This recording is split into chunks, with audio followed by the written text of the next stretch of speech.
Hello friends, कैसे हैं आप। हिंदी साहित्य की इस क्लास में आपका बहुत बहुत स्वागत है, जिसमें कि हम आज देखने जा रहे हैं उत्तर छायावाद के क्वेश्चंस को। छायावाद के क्वेश्चंस फ्रेंड्स पहले कराए जा चुके हैं और उसके बाद आज हम उत्तर छायावाद के क्वेश्चंस को पढ़ेंगे। तो आइए देखते हैं।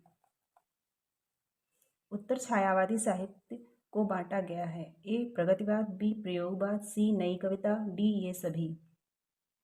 उत्तर छायावादी साहित्य को कितने खंडों में बांटा गया है? तो प्रगतिवाद, प्रयोगवाद, नई कविता। डी राइट आंसर है, क्योंकि ये सभी भाग उत्तर छायावादी साहित्य के हैं। प्रगतिवादी काव्य का काल है ए 1936 से 1943 ईस्वी, बी 1938 से 1945 ईस्वी, सी 1940 से 1947 ईस्वी, डी इनमें से कोई नहीं। प्रगतिवादी काव्य का काल क्या है?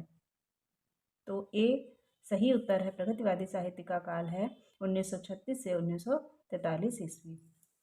प्रयोगवादी काव्य का काल है ए 1940 से 1950, बी 1943 से 1953, सी 1945 से 1955 ईस्वी, डी इनमें से कोई नहीं।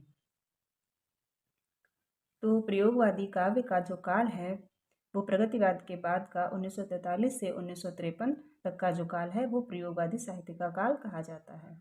बी सही उत्तर है।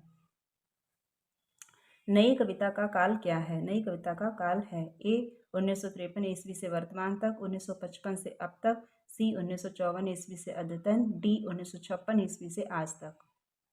तो फ्रेंड्स, नई कविता का जो काल है वो 1953। साम्यवादी विचारधारा के आधार पर समाज को बांटा है। ए शोषक शोषित, बी राजा प्रजा, सी नर नारी, डी किसान मजदूर।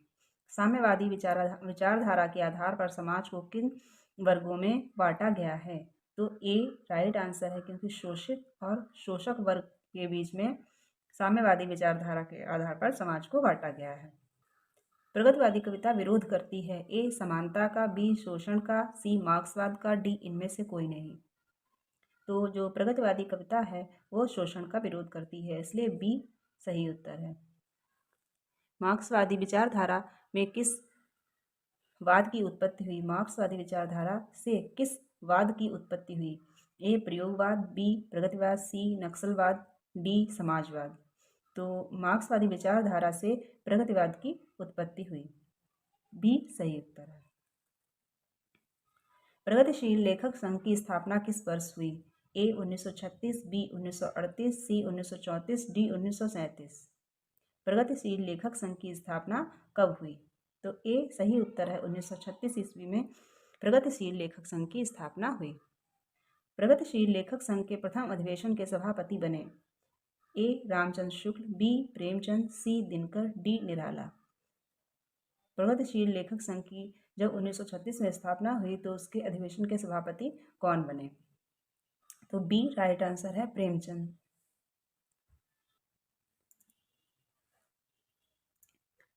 छायावादी कवि जो बाद में प्रगतिवादी बन गए। छायावाद के वह कवि जो बाद में प्रगतिवादी साहित्य की रचना करने लगे और प्रगतिवादी कवि भी कहलाए। ए पंत निराला, बी प्रसाद महादेवी वर्मा, सी दिनकर मुक्तिबोध, डी इनमें से कोई नहीं।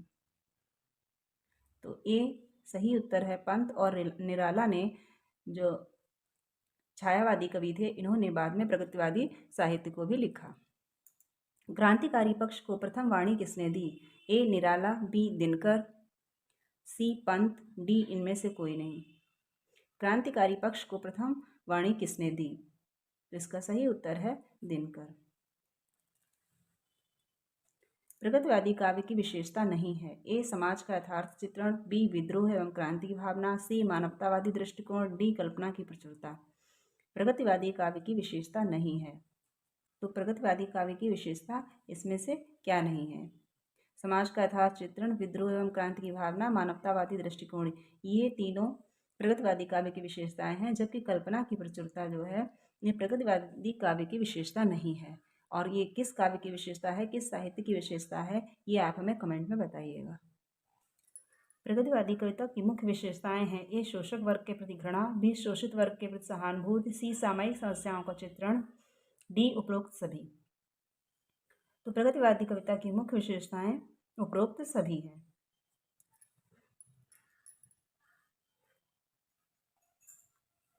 नारी की मुक्ति राष्ट्रीय एवं अंतर्राष्ट्रीय भावना किस काव्यधारा की मुख्य विशेषता है? ए प्रयोगवाद, बी प्रगतिवाद, सी साम्यवाद, डी समाजवाद। तो नारी की मुक्ति और राष्ट्रीय एवं अंतर्राष्ट्रीय भावना जो है वो प्रगतिवादी कविता की विशेषता है। फ्रायड के मनोविश्लेषण सिद्धांत का प्रभाव किस काव्य पर पड़ा? फ्रायड के मनोविश्लेषण सिद्धांत का प्रभाव किस काव्य पर पड़ा? ए प्रगतिवाद, बी प्रयोगवाद, सी नई कविता, डी साठोत्तरी कविता। तो फ्रायड के मनोविश्लेषणवाद का प्रभाव प्रयोगवादी काव्यधारा पर पड़ा। प्रथम तार सप्तक का प्रकाशन किस वर्ष हुआ था? ए सन 1943, बी सन 1945, सी 1947, डी सन 1950। प्रथम तार सप्तक का प्रकाशन किस वर्ष हुआ था? तो तार सप्तक का प्रकाशन जो है 1943 ईस्वी में हुआ था। प्रथम तार सप्तक में कितने कवियों की कविताएं शामिल की गई थीं? ए 8, बी 7, सी 9, डी 6। तो तार सप्तक जैसा कि नाम से पता चल रहा है 7 कवियों की कविताएं इसमें संकलित की गई थी। प्रयोगवादी काव्यधारा के प्रतिनिधि कवि का नाम है। प्रयोगवादी काव्यधारा के प्रतिनिधि कवि कौन हैं? ए अज्ञेय, बी मुक्तिबोध, सी धर्मवीर भारती, डी उपरोक्त में से कोई नहीं। तो प्रयोगवादी काव्यधारा के प्रतिनिधि कवि थे अज्ञेय, जिन्होंने कि तार सप्तक का प्रकाशन किया था। अज्ञेय का पूरा नाम क्या है? ए सुखानंद भोलानंद, बी सच्चिदानंद हीरानंद वात्स्यायन, सी नित्यानंद वात्स्यायन, डी उपरोक्त में से कोई नहीं। तो अज्ञेय का पूरा नाम था सच्चिदानंद हीरानंद वात्स्यायन, बी सही उत्तर। प्रयोग सभी कालों के कवियों ने किया है। किसी एक काल में किसी विशेष दिशा में प्रयोग करने की प्रवृत्ति स्वाभाविक ही है। यह किसका कथन है? ये परिभाषा किसकी है? ए अज्ञेय, बी रामचंद्र शुक्ल, सी नगेंद्र, डी इनमें से कोई नहीं। तो फ्रेंड्स ये परिभाषा जो है अज्ञेय द्वारा दी गई है प्रयोगवाद के संबंध में। निम्नलिखित में से कौन प्रगतिवादी कवि नहीं है?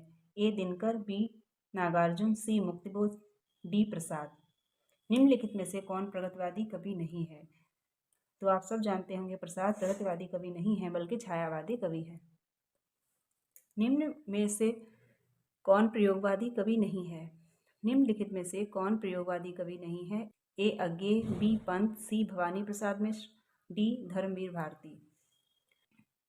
तो पंत जो हैं वो प्रयोगवादी कवि नहीं है।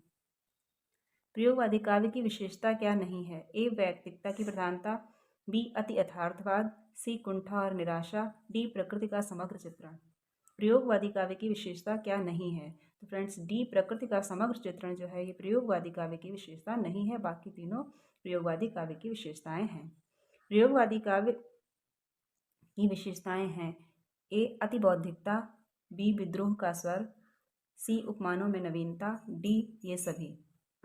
तो अति बौद्धिकता, विद्रोह का स्वर और उपमानों में नवीनता ये सभी प्रयोगवादी काव्य की विशेषताएं हैं। व्यंग्य तथा कूटोक्ति, सौंदर्य के प्रति व्यापक दृष्टिकोण तथा भदेश, अनगढ़ विरूप का चित्रण आदि विशेषताएं किस काव्यधारा की हैं? व्यंग्य तथा कूटोक्ति, व्यंग्य प्रधान काव्य जो है सौंदर्य के प्रति व्यापक दृष्टिकोण तथा भदेश, जहाँ पर सुंदरता पे सौंदर्य पे इतना ध्यान नहीं दिया गया हो, उस अनगढ़ प्रकार का काव्य का चित्रण आदि विशेषताएं किस काव्यधारा की हैं? ए प्रयोगवाद, बी प्रगतिवाद, सी नई कविता, डी समाजवाद। तो इस प्रकार की कविता प्रयोगवादी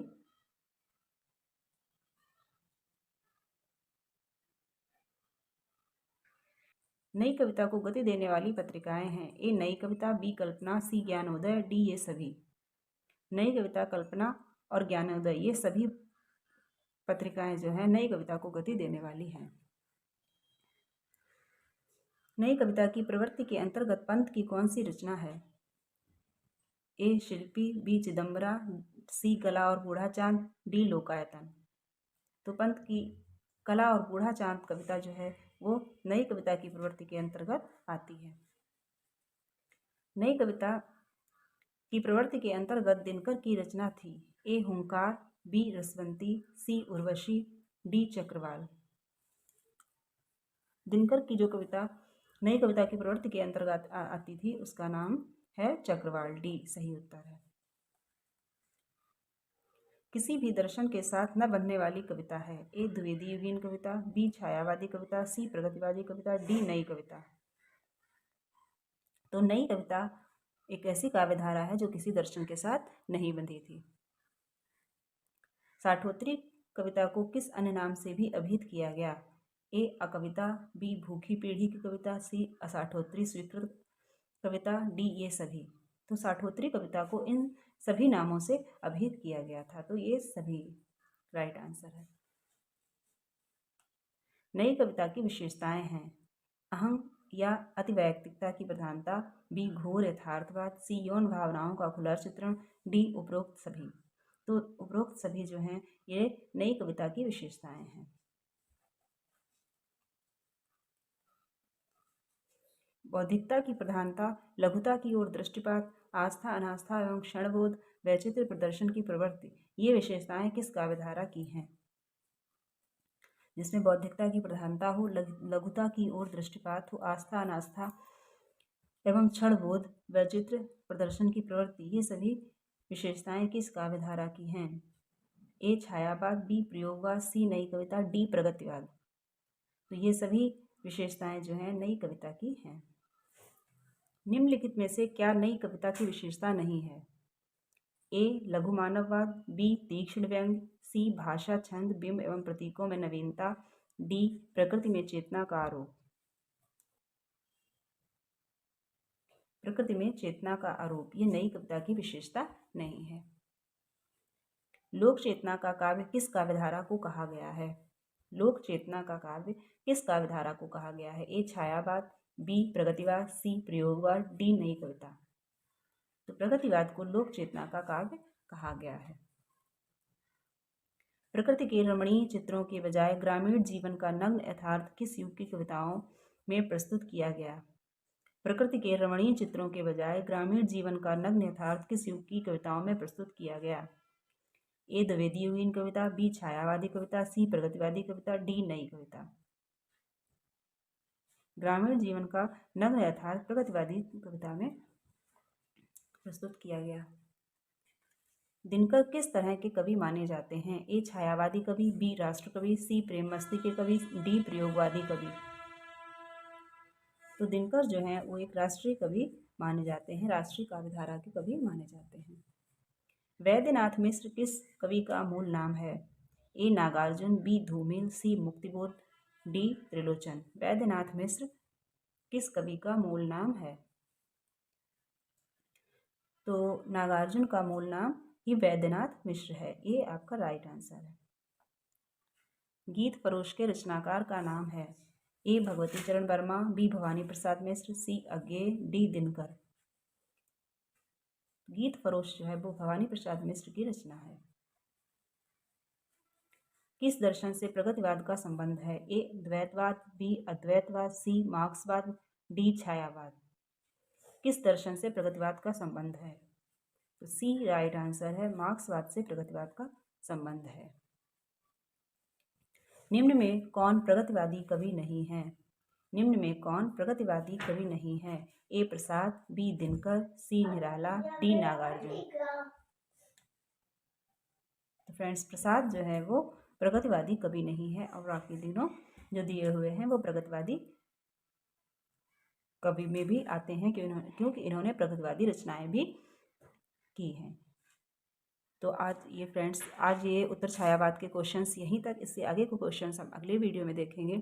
तो अगर आपको वीडियो अच्छा लगे तो लाइक कर दीजिए और सब्सक्राइब कर लीजिए और बेल आइकन भी प्रेस कर दीजिए ताकि आपको आगे भी इसी प्रकार के वीडियोज़ मिलते रहें। धन्यवाद।